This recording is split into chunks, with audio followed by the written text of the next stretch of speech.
One day after the mass shooting in Orlando, the hunt for clues intersects with the search for healing. We're at ground zero of the grieving process. The opportunity to give to the victims. Just seeing the video and all the people standing here that are really, really hot and sweaty, and we wanted to do what we could to help. And the opportunity to help those helping others. Just as I'm standing here, I see someone drop off a hamburger to a deputy sheriff who's directing traffic, who hasn't had a break. We are Orlando! We are Orlando! Communities across the country bridging feelings of frustration. It was senseless, unconscionable act of terrorism and hate. With an outpouring of support. It just doesn't matter. This right here proves it. It's love. Good evening and welcome to the 5:30. I'm Eden Schultz. And I'm Julie Montanero. Here's a look at what we now know at this hour on the Orlando massacre. Officials started removing bodies from inside the club late last night. Today, many loved ones are learning the fate of their family members.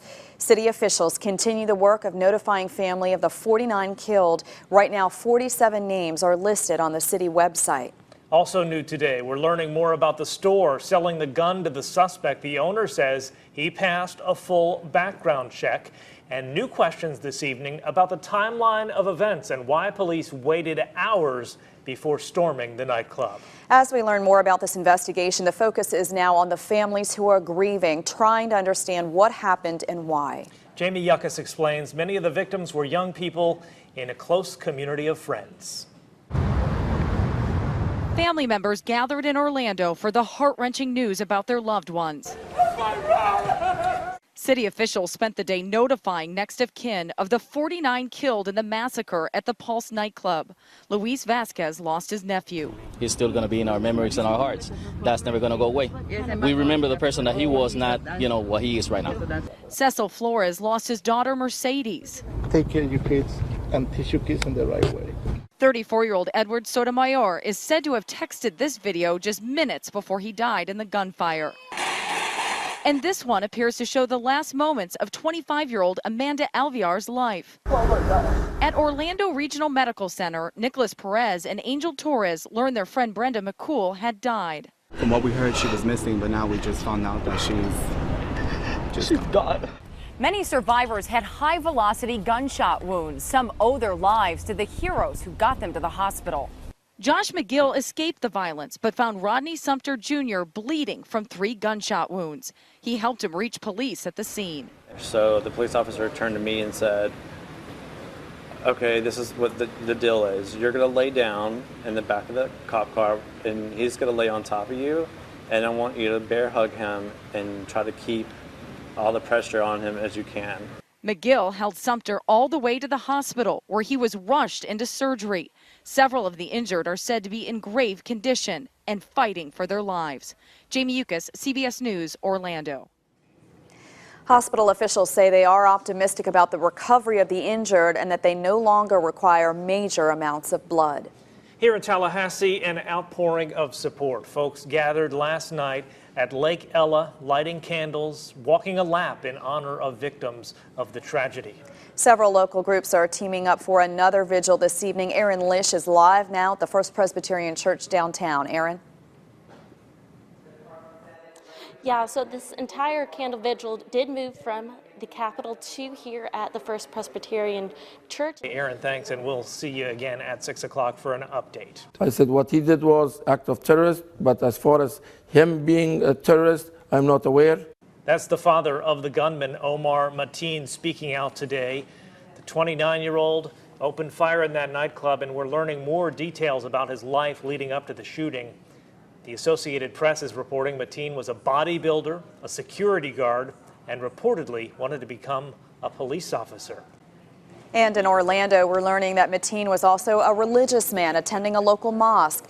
Today, religious leaders in Orlando stressed how Mateen's final actions don't represent Islam. James Buckley is in Orlando. He's been following that part of the story. James?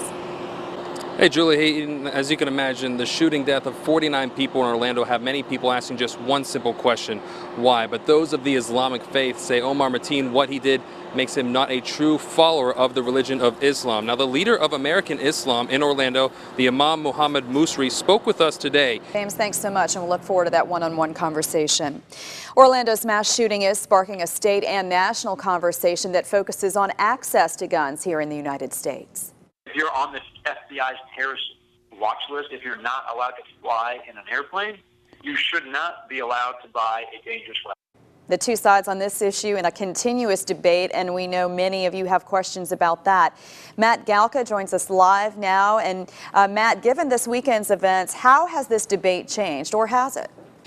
Yeah, Julie, you just heard from Congressman Patrick Murphy there. I think there's going to be a renewed push to try and keep suspected terrorists from legally purchasing guns. Now, according to most reports, the shooter in Orlando legally purchased his guns this past week, even though he had been monitored by the FBI at least twice. So there will be a new push to make sure in the future that doesn't happen. A similar push was attempted shortly following the San Bernardino shooting. That ended up failing in Congress. All right, Matt, thank you so much. The debate over guns and who can access them continues. Well, Orlando, known as the tourism capital of the world from Disney to Universal, reports say attendance at those Orlando theme parks and others is expected to decline after the mass shooting at the Pulse Nightclub.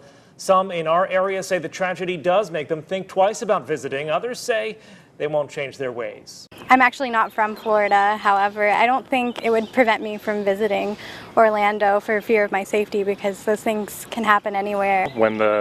Being in Orlando, when the thing happened in Paris or just anywhere, you go to those places, I visit those places, and it's in the back of your mind somewhere. It's a very uncomfortable feeling.